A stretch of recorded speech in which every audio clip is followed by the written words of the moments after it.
Recording now. All right, so we're going to talk about training yourself.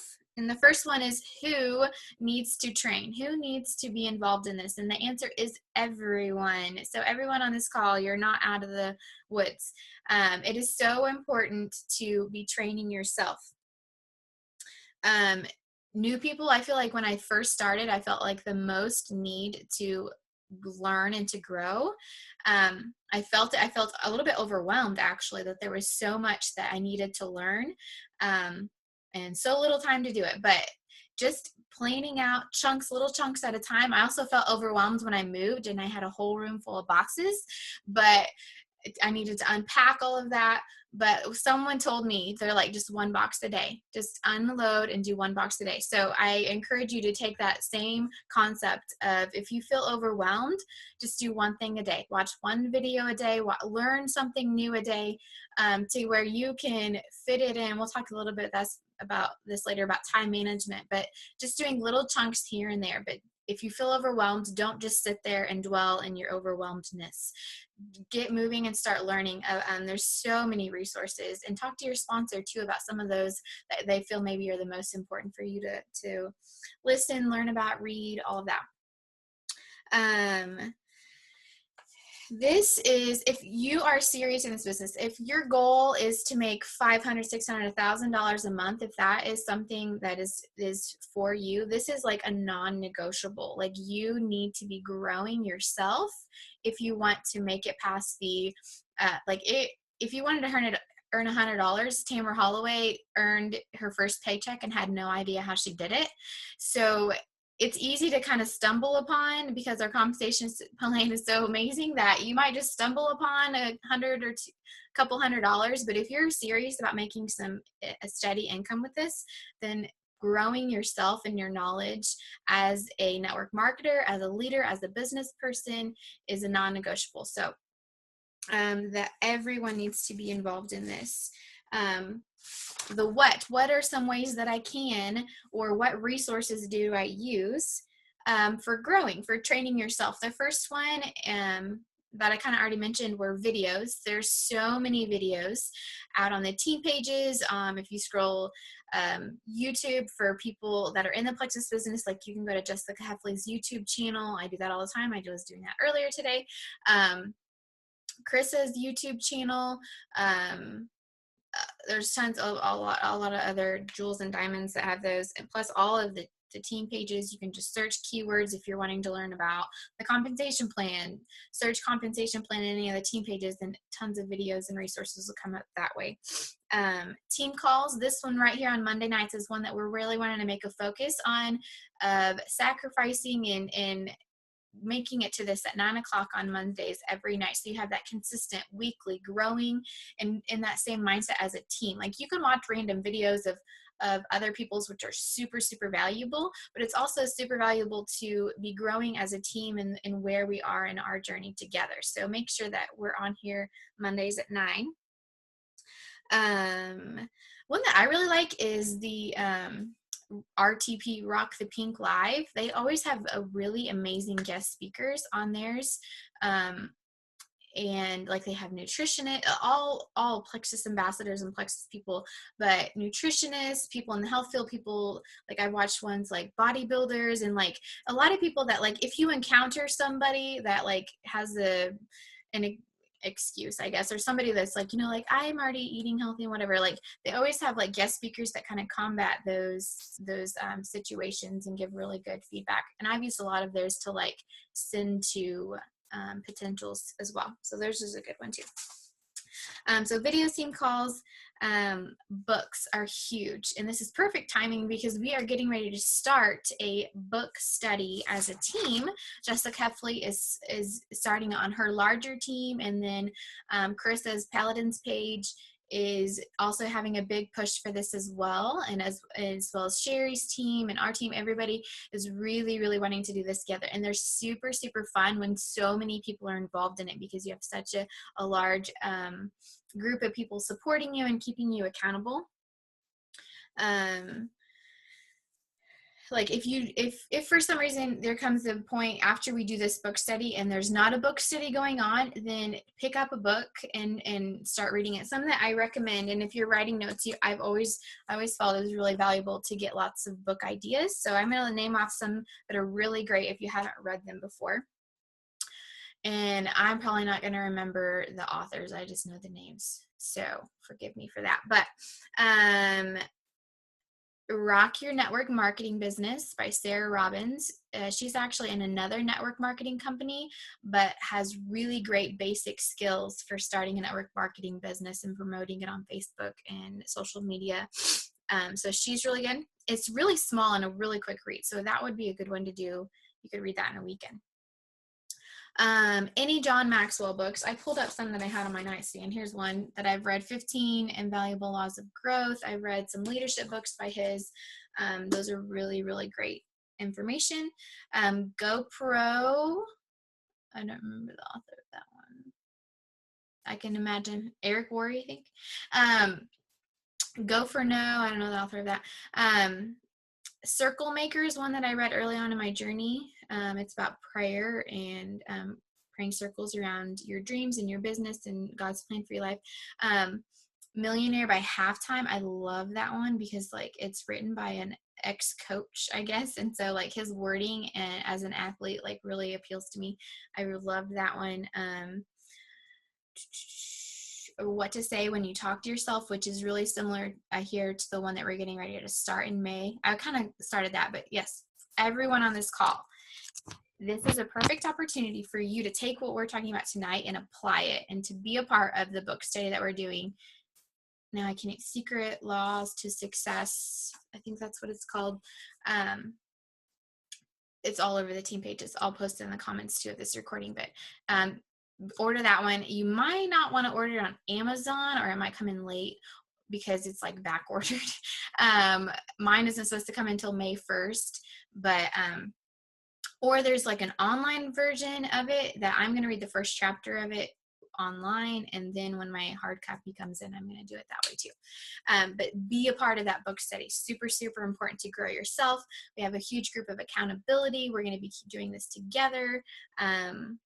And it's another thing that I love about book clubs, and not necessarily this one, but ones we've done in the past, is like we've read a chapter, we've done a Zoom over it, and I don't know if it's the teacher in me that loves like the book talk and the discussion and knowing that you learn better when you talk it through and you are able to like teach it to other people. So book clubs are super valuable in keeping you accountable, but also in deepening your knowledge of the content and being able to apply it to what you're doing. Secret Code to Success. That's what it is. And what I was saying is if there's not a current book study going on, grab your own book and read it, and maybe grab someone on your team to do it with you. That's really powerful too. A couple other that I had here that I just recently read. Switch on Your Brain is about another like brain detox type book, which is really awesome. And then the one I'm currently reading is an oldie by Dale Carnegie, How to Win Friends and Influence People. And that one's been super awesome as I'm reading that one right now too. All right. Next is How Do I? I'm So Busy. This is one that usually gets pushed to the side, like professional development and training yourself, because it's easy to say, well, I don't have time to sit down and read. I don't ever read. And this one, I think it's super important for you to realize how important it is and to prioritize your time. And so if you're going to, I just go back to someone said this to me in my early beginning of my journey is if you want to treat this like a hobby, you'll get paid like a hobby. But if you want to treat this like a business, you will get paid like a business. And that was super important to me because I wanted to make this a full-time income. I wanted to be able to reach those dreams I had of being able to stay home. So if I needed to do that, I wasn't going to just work it like a hobby. I needed to work it like a business. So if you think about it like a business, if you think about like a job, I've had friends on Facebook and things post, hey, I'm going back to school so that I can get a job to be a dental hygienist, or I'm not sure, other ways to go back to school to get a different job. I picked up, and is anybody hiring? I want I need to get another job or a second job, or I need to change my jobs. Like, if you think about if that's you or if that's someone you know, if you think about that commitment that you would have to make to get a second job, that means you would have to drive back and forth to your job. You'd have to be gone several evenings for 3 or 4 hours in the evening, or on all day Saturday or Sunday. If you wanted to go back to school, like there's some friends of mine going to nursing school so that they can get a job in nursing. Like, that's intense. That's a lot of time studying. That's a lot of time at school. There's, internships and all of that stuff. Like, so if you think about the time that those people are willing to commit to get a different income, and they're making huge sacrifices for that. If you think about, if you want this to be a significant income for you, you need to make a sacrifice. It does not need to be anywhere near the time sacrifice that those extra jobs would need to be. That's what's so amazing about this, is that it's just some numbers. If you wanted to make $1,000 and you got paid $10 an hour at this extra job, then that would be a total of 100 hours a month that you would need to work, which is about 25 hours a week. Do you think you work 25 hours of Plexus in a week? I know I don't. Which really is, like, depending on even if you took like one day off a week, that's like 4 hours a day. I don't work 4 hours a day in my Plexus business, but I get paid over $1,000 a month. So if you think about how much of a sacrifice it is to put the time into this business and the potential of it, it is so worth it. So it just takes you realizing the importance of this sacrifice and the sacrificing your time to grow yourself and learn more about this craft and this business, in doing it. So if you think about what you would have to sacrifice to make this kind of income somewhere else, it makes sacrificing an extra 20 minutes a day reading professional development book so easy. There was another person that was saying, like, if you read 10 pages a day, you could easily finish 1 book a month, maybe even 2 books, and finish a dozen books by the end of the year. So if you think about how much you could grow as a network marketer, as a business person, as a person in general, it would be so amazing for your business and you as a leader. So when do I fit it in? When do I fit in this extra training? Kind of goes along with what I've been talking about, is sacrificing some things. And we can get to specifics now. So, like, what in your life do you think you could give up a little bit just to make you see that big goal you want for your business? What are some things that you would be willing to give up for that? So if we're talking about reading a book, well, maybe you read, I don't know, I have no idea what people are reading right now. First thing that came to mind was Twilight. If you're reading Twilight at night, instead of reading that, maybe you could read out of this book. Or maybe you're watching episodes of The Office reruns all night, every night. Well, maybe you could turn the TV off for a little bit and spend some time working your business instead. So what are some things that you would be willing to give up? Netflix binging is a huge one that sucks people's time. My time, and I say that because I'm a former Netflix binger.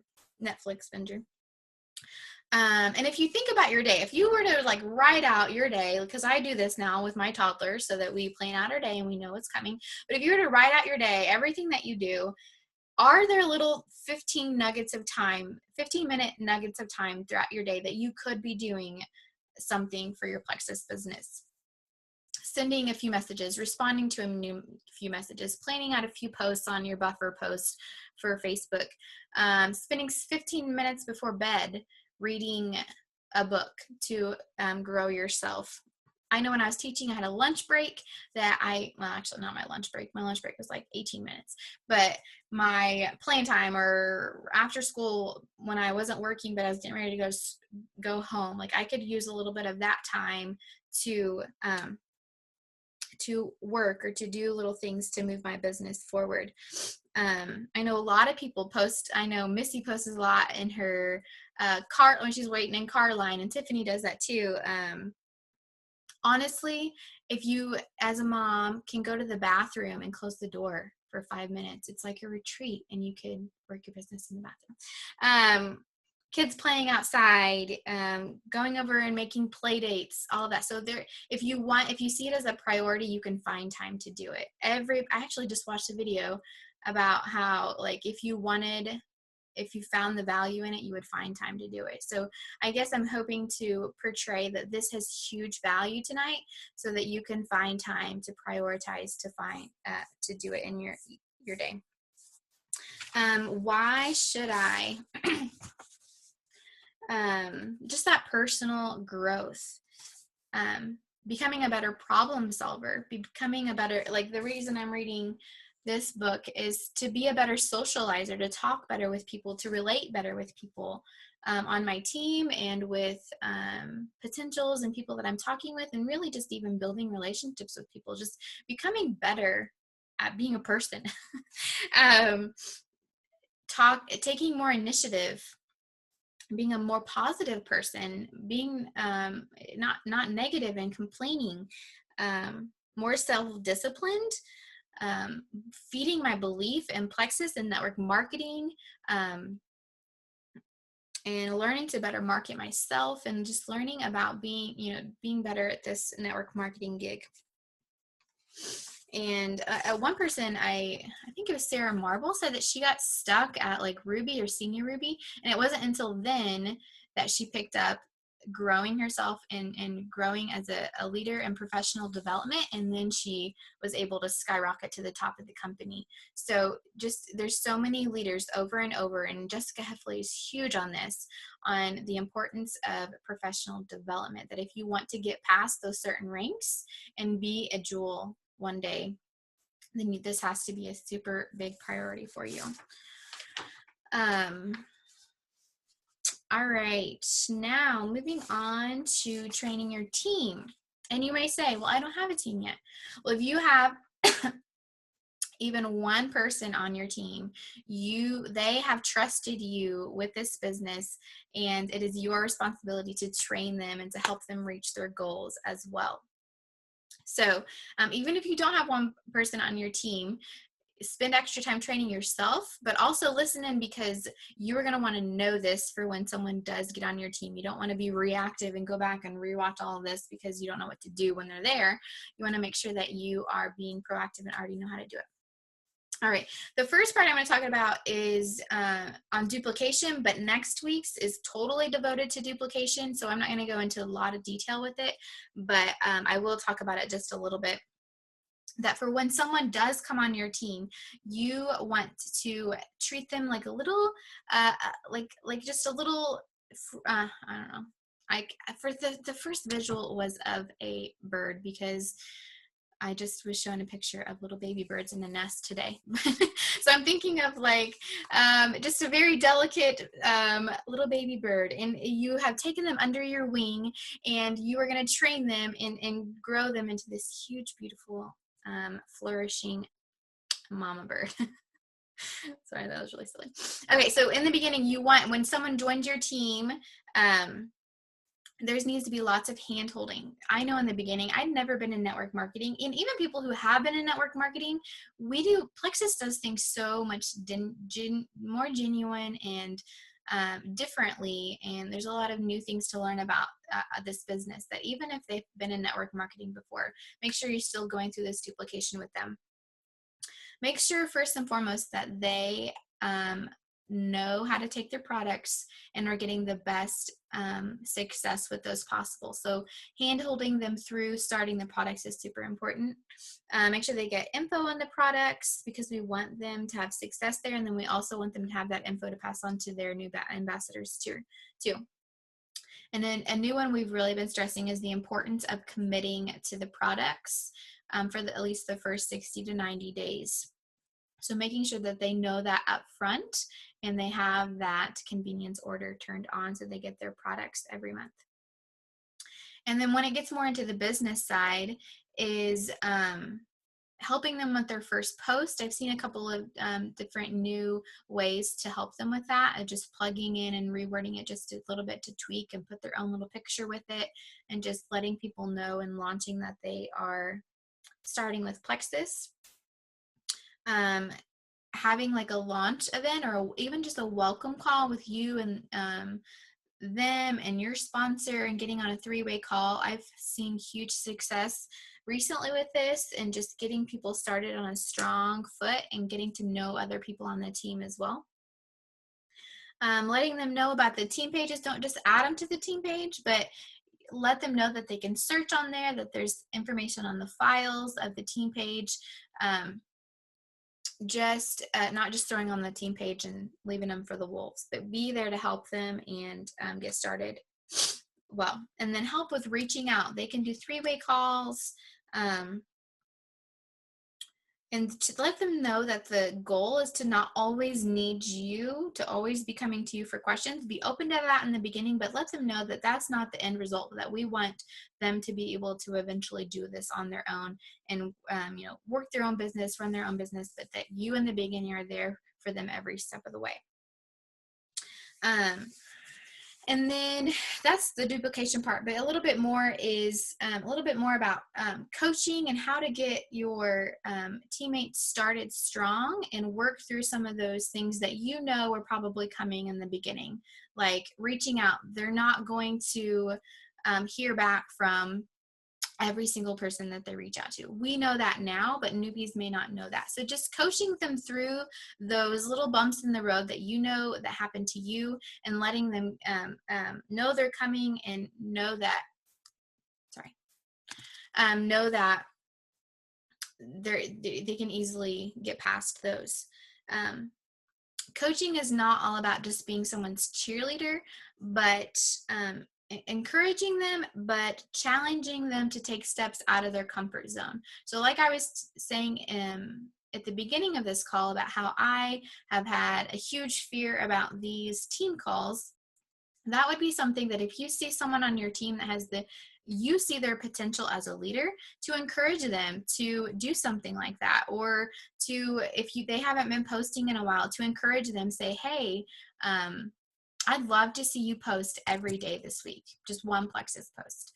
Or if you know that they're only posting about Plexus, maybe you could say, I would love to see some more pictures of just you and your family this week, or something, just encouraging them to vary up their posts, or something where you see that they could use an area of growth, challenging them to take it one step further.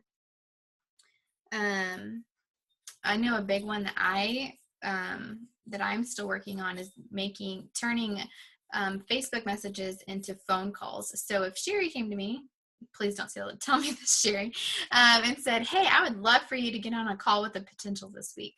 Oh, gives me the chills just thinking about it. But just stretching yourself out of that comfort zone, because that level of growth is going to be huge for you. And your sponsors can see where you can use that nudge as well. Just nudging them a little bit farther each time. And the one that I've done with my team is asking them, like, how many people did you reach out to this week? And then maybe challenging them to, hey, I'm going to check with you on Friday. Do you think you could reach out to 20 more people by then? Or whatever it is. So and again, just giving them opportunities to take it one step further would be really great in coaching. I think the biggest thing that's super important with coaching is knowing your team and each individual person on your team. Your level ones is what I'm talking about. Your runners, the people that have told you they want the business and are showing you that they do. Knowing their why and reminding them of it, and building belief that Plexus can help them with that and they can live out that dream. I know one thing is, like, when we let fear control us, a lot of times you can rewrite your dreams. Like, if I had a dream of staying home with my kids and I got to a point where I was like, no, this is not what I thought it was going to be. I don't like doing these calls and talking to people. Who knew how to talk to people to this? I think I'm just going to get to where I can only work part-time. Like, don't let yourself rewrite your dreams. And the reason I said that is, don't let your team do that too. Know their why and hold them to that level, and help them and slowly edge them closer and closer and closer to what where they initially have told you where they want to be. So just the biggest things of coaching is knowing their why, building belief that they can do it and that it is possible, encouraging them, but not just being a cheerleader, but challenging them to nudge them a little bit closer each week as you check in with them. And then during those coaching calls, ask lots of questions. Don't just sit up, like, they have their own business, you have your own business. And I think a lot of times we think like sometimes our sponsor is like our boss or like our superior or something like that. Like, no, we have two separate businesses. We are encouraging each other along the way. We're one plexus, we're one team, we're trying to help each other out. Sorry, hold on. So you don't want to come across that you're like telling someone what to do, or this is what you should do, or which a lot of times that can be helpful if people come to you for advice and are asking you questions. Like, definitely give your advice and your knowledge and what you've learned along the journey. But if you're coaching them, ask lots of questions, get them to where they're the point where they understand it as well. They come to the conclusion, like have that internal motivation to do and act on it and realize, have that epiphany themselves that they know and have figured out what needs to change and they can do it. So I think that is all I had on training yourself and training your team, and we have just under 5 minutes left. So we have that last week it worked really well on the little chat feature on the bottom of your screen. I think it's on the bottom of mine. I don't know if you're on your phone, but if you have any questions, type those in and I will answer any of those. If you have any questions on, or Sherry can answer them too, any questions on what we've talked about in past weeks, what we've talked about this week, whatever's on your mind. And it looks like Sherry typed out in the comment section, I don't know if you pulled that up, all the books that I talked about, and it looks like most of the authors too.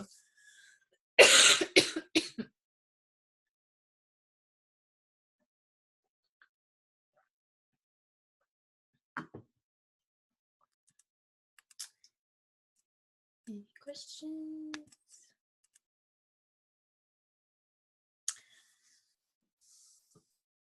If you only have an hour a day to work your business in bits and pieces, what do you do first, second, third? What's most important to make sure and do? I think like to answer that, one is the stuff that I'm doing in this training, I feel like is the most important. So from that point on, like reaching out, following up, posting, personal development, and writing out your goals and your why, like that's what, and duplication, that's what I feel is the most important to be doing every single day. And as far as the order of that, I feel like one thing I guess I haven't talked about is income producing activities. So if you ever see IPA, that's what that means, income producing activities. You want to always do those first. And honestly, all of these are pretty much income producing activities. But I feel like for me, the biggest things that I want to make sure that I'm doing first and I don't let slide to and go, oh, well, I'll just do that tomorrow, is posting on Facebook and reaching out and following up with my potentials. I feel like those are, if I could pick 3 things that I want to do every single day, it would be those 3 things. After our Blitz Day on Saturday, I'm feeling reserved about reaching out to more people. I reached out to so many that day, and the people I have left are intimidating to reach out to because we're not close with our relationships. Have you felt this way before, and how have you moved past it? For sure. And I feel like on that Blitz Day, I had my list, and I was like, I know on this day that they're going to make me reach out to all these people. So I was even almost hesitant to put people on that list because I knew I had to reach out to them whenever we were doing that.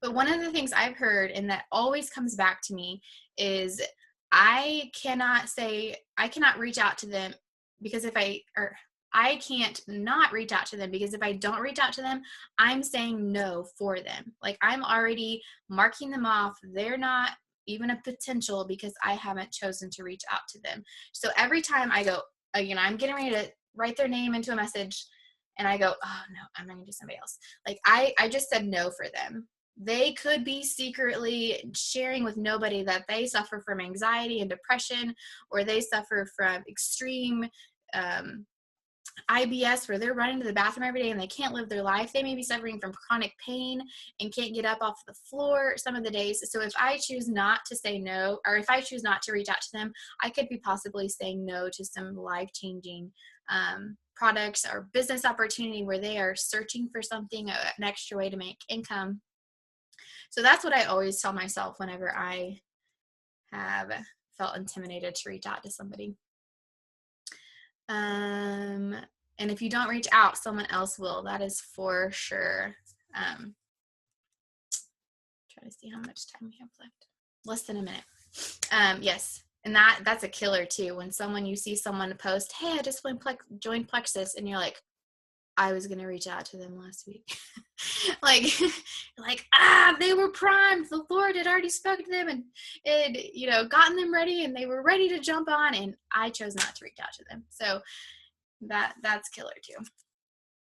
Or if they join another network marketing company that you know is not amazing as Plexus, that stinks too. Like, oh, you just made a bad decision. All right, so we're less than a minute. So if you guys have any more other questions, you can post them on the team page, and we can answer those and combat those too. So, oh darn it, the drawing. We'll do that on Facebook too. So if you're